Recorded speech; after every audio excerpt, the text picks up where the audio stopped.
Thank you so much for joining us on the Dwelling Show. I'm your host, Ola Dantes. I've got the awesome Anton Mattel with us. He's a genius. I see him on Instagram all the time. Anton, thank you for being here today. Yeah, thanks for having me. Awesome. So, Anton, I'm sure you can do it way better than I can. Can you just tell the Dwell listeners a little bit more about yourself and kind of what you've been up to lately, actually? Sure.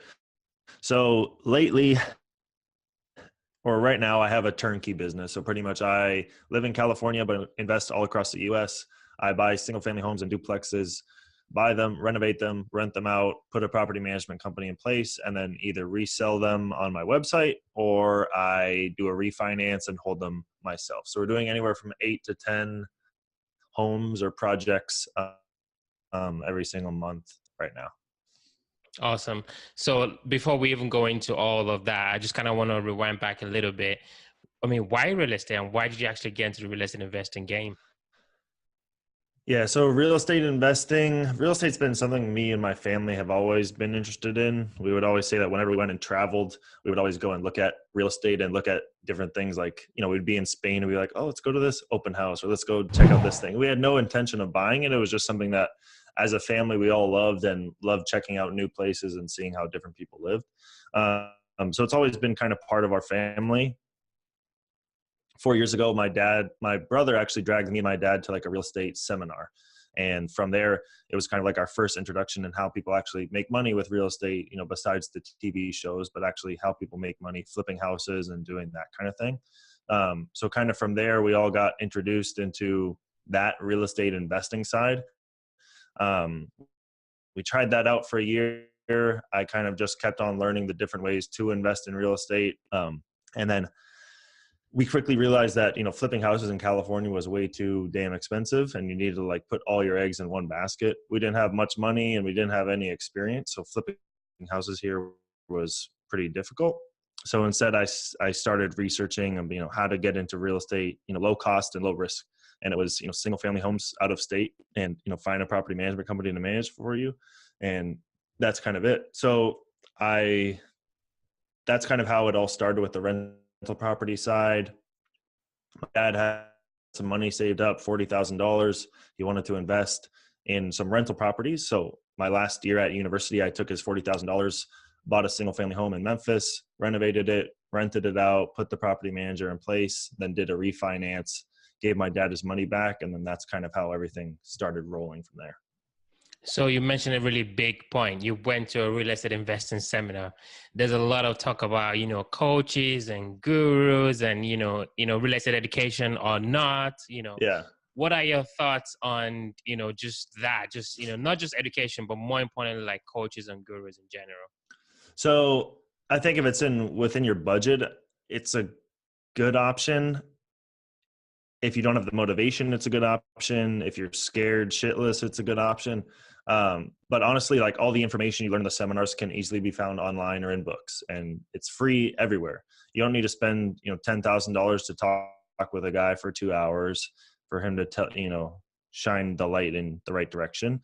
I think that what the course did for me and my family was actually just give us the confidence and show us kind of behind the curtain that this is what it takes to get a deal. This is what you have to place 20 offers. And it's not like people who just normal people in real estate just buy one single family home and that's it. It's the biggest investment of their life. They live in it forever and that's it. So going from that mentality to writing 20 offers on $1 million house every single month, it's like your brain kind of explodes and you're like, what, people actually do this? I have, $20 million out every single month in offers. And yeah, that's what it takes to get a deal done. So it's kind of like, for us, it was just building the confidence and showing us that that's the way to go about it in order to get deals done. Fair enough. So you really mentioned something as well, like if somebody doesn't have the motivation to just jump in the game, start making offers, start buying property, going to a seminar, having a coach might be something that would be helpful to them. So I kind of want to jump on, mindset, right? For someone to be actually buying properties, in some cases, I'm guessing sight unseen in a different part of the country, I'm making sure that, you run the numbers based on, that market. There must be a lot of mindset at play. Can you just touch on mindset and if that has helped you in any way to kind of get to where you are today? Yeah. I mean, I was born like super motivated and super entrepreneurial.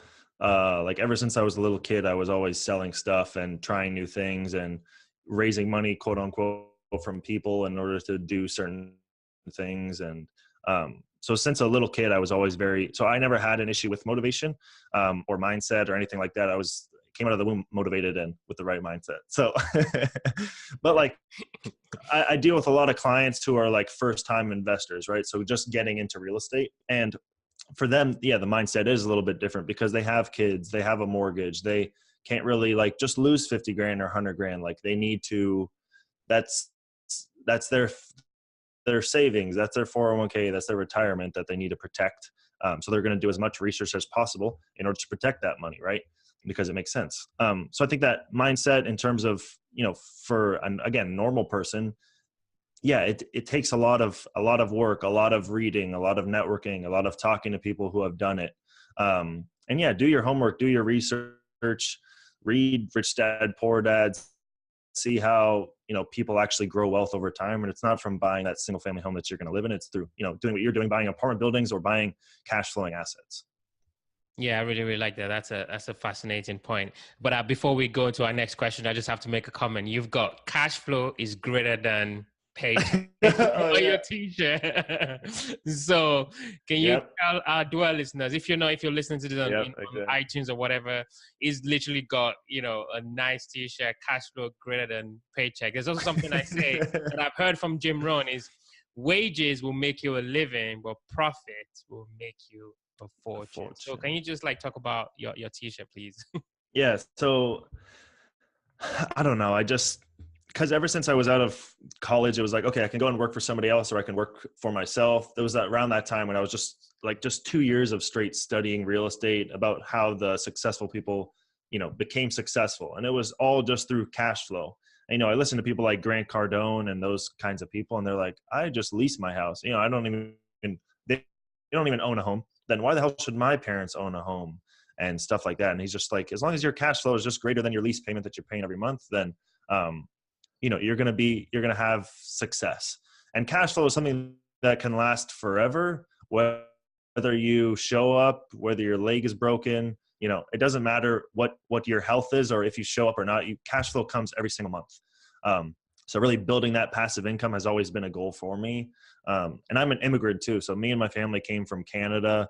We moved here in 2000. So we got our green cards. We eventually got our citizenship. So, my dad coming here had to work full time and had to keep a job and all this kind of stuff. And you kind of see that, the paycheck versus the cash flow. The cash flow always is going to win. It's always going to outlast that paycheck. We also didn't have, he didn't have a huge retirement account because he worked for a company for 10 years, but then he quit and started his own company, project management consulting and stuff like that too. So he didn't pay himself he didn't get a 401k. He didn't get, a match contribution anymore. He was a 1099. So, cash flow can also build that retirement account. Cash flow is also something you can pass down to your children. I mean, there's so many like benefits of the cash flow versus the paycheck. Yeah, I love it. I love it. I think I was talking to MC on the Cash Flow Ninja podcast. I was on this podcast a few weeks back, and he was talking about cash flow is king, and I definitely agree. Cash flow is king. Yeah. So so you basically start looking out of state because some of the properties in California just weren't making sense financially. So if there's somebody listening to this and thinking, wow, like Anton, how do you even go about doing that? Like I'm living in New York City, I can't find deals, but I want to invest in Pittsburgh, for example, whatever, but I don't know how to go about it. Can you just kind of Yeah. walk us through, the steps of investing out of state? Yeah. Yeah. So out of state is definitely a challenge. And there's a whole nother mindset and risk taking, mentality that goes along with it. Cause you can't always go and double check and verify. So you have to trust a lot of people's word. So it's like, how do you trust somebody? If you have trust issues, it's going to be a hard thing to swallow because you got to trust those people who are on the ground. You have to trust their insights, their mentality, how they're going to go about the project and if they're going to do it on time, on budget, all that stuff. So the way that I did it is I first started on just finding the right market. So what's the best market for cash flow? What's the best market that has the best demographics and the best economy for cash flowing rental properties? So once you figure out the market, then the next step would be for rental properties specifically, it's, you know, finding a good property management company, a good contractor, and a good realtor. All of those people are going to help you find deals, then manage the construction, and then help you with the property management staff. So what I did is I would just cold call all of those different groups of people until somebody, you know, I had the same vibe with the person. They can answer all my 20 questions in, you know, a 3-minute phone call instead of like ending at question 2 or 3 and giving up. Right. So you can just tell I would probably cold call like 100 or 200 realtors before I found one that actually like was on the same wavelength as me and had the same mentality and could answer the questions easily. And they were just kind of ready to go. And then from that one person, I just got a bunch of different referrals. So, hey, really good realtor, do you have any good contractors? Oh yeah, this guy does work on my house. He does some on my rentals. Okay, great. Hey, do you have a property management company we can use? Yeah, I have this property management company, blah, blah, blah, blah, blah, that I use for my rentals, et cetera, et cetera. So that's kind of how I would build my team, and just create these groups of people that you have a relationship over the phone, and then go fly out there and then shake hands with everybody who, you know, was on the same wavelength. You think that you can work together. And then once you go and meet them in person, you'll even better get their sense of their wavelength, their vibe, if they're going to be easy to work with. Because like these people, I'm talking to them every single day, multiple times a day, right? So I want to be able to have a conversation with them. I want to be easy to work with them and different things like that. So finding those people is the most important thing. And then after that, I mean, finding deals is, you know, something you can work on after that, but the team is number one. Fantastic. Thank you so much for breaking that down for us. So, you know, finding the deals, as you mentioned. So can you go through a case study of a deal that that you got out of state? How did you find it? How did you fund it? And what was the backstory and what happened afterwards? Sure. So most of my deals either come from the MLS, off-market realtor deals, or pocket listings, and then wholesalers. Typically how the deal works is, let's say I get all those come through email, right? So MLS, I just have MLS drip. Pocket listings get emailed to me and they say pocket listing, and then wholesalers email me deals, right? So deal will come in through the email. I'll look at the numbers very briefly, check out the ARV, after repair value, look at the photos and see how much work it needs, and then look at purchase price and see if I have my profit margin. If I do have my profit margin with the quick, dirty numbers, then I'll send out my contractor. My contractor will go give me a bid. As soon as the bid comes back, I'll double check it with my numbers. And then if everything checks out, then I'll place an offer and just like close. So I'll just place an offer and say, okay, well, we're good to close in 3 days, or whenever the sellers can get out of there, whenever the sellers want to close. So it saves time. It's an all cash offer. And then I close, and then the construction starts. And then after that, it's rented out, property management. Now, when I first started, how did I fund those deals? So that's a very important question. So when I first started, remember, I just had $40,000 from my dad, which afforded me that first house. After that first deal, I created a case study. So I was like, this is what I expected to make, and this is what actually happened with this deal. Here's before and after photos. Here's a little bit about location, right? So a nice package about that property. And then I was like, okay, I want to do 2 homes now. So I had my dad's money. I got it back again. And then that was funding one project, but I had another project that I needed to fund. So I was like, okay, how the hell can I go about this? So I went and just networked my ass off on Bigger Pockets. And I was networking with all these people in LA. I still live in LA. And I was networking with all these people in LA. And I was like, hey, I see you're like looking to flip houses or looking to invest in real estate. Wanted to see if you wanted to grab coffee sometime. Totally like just blasting people on the messenger who lived locally to me, who are interested in investing in real estate, because here it's so hard. Like you can buy like a tear down for $1 million. And, you know, so it's super difficult to find deals. If you're not loaded, it's super hard to find these deals, make money with them, and compete with all the other people who are loaded, who can buy these things all cash, put 500 grand into it all cash, and sell it for $2 million, you know? So it's super difficult to do projects here. And I knew that because I had tried to do projects here and it didn't work out. So I would go and meet with these people and then just tell them what I was up to and what I was doing and because I had gone through the same process. So many people are like, okay, I want to flip locally, of course. And I was like, yeah, we tried that. This is what all the things we tried, blah, blah, blah. it didn't work out for us. So I'm looking at doing this now. And here's a project I just completed, by the way. They're like, oh, wow. Yeah, this makes sense. Like, well, I do have 30 or 40 grand in the bank. Or you have any other projects you're looking to fund? I'm like, yeah, actually I do. Here's another project that down the street. Right. And we're looking to do this now with the same team. And they're like, and I was like, partner up with me. Let's do a joint venture. I'll give you 50% of the projects if you fund the deal. They come fund the deal. We put some skin in the game, and then we'd split their profits 50-50, whether that be the cash flow, on the refinance, or selling it to somebody else, whatever it may be. So that's kind of how I got started and how I went from really one project to doing 10 projects at a time.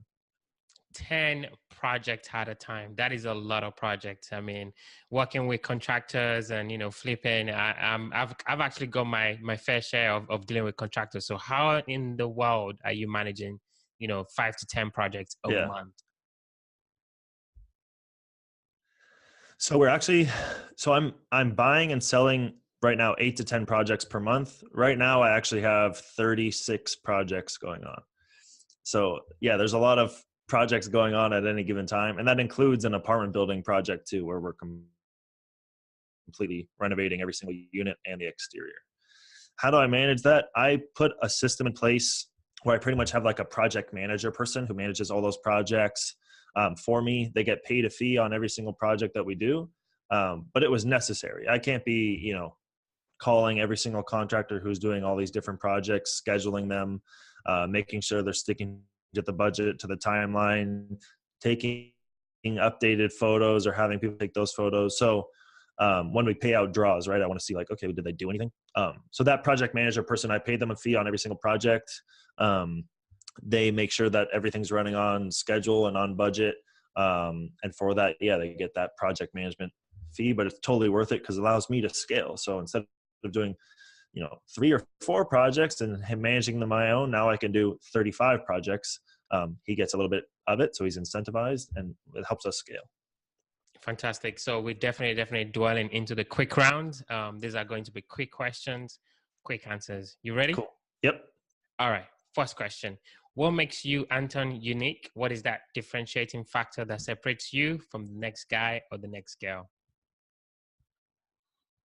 I would say that my age, I'm only 23 years old. So that's one thing that differentiates me. And then I would just say my drive and my hustle and not willing to take no for an answer. Good one. Next question. What was the last book that you read? And what was the one thing that you picked up from that book?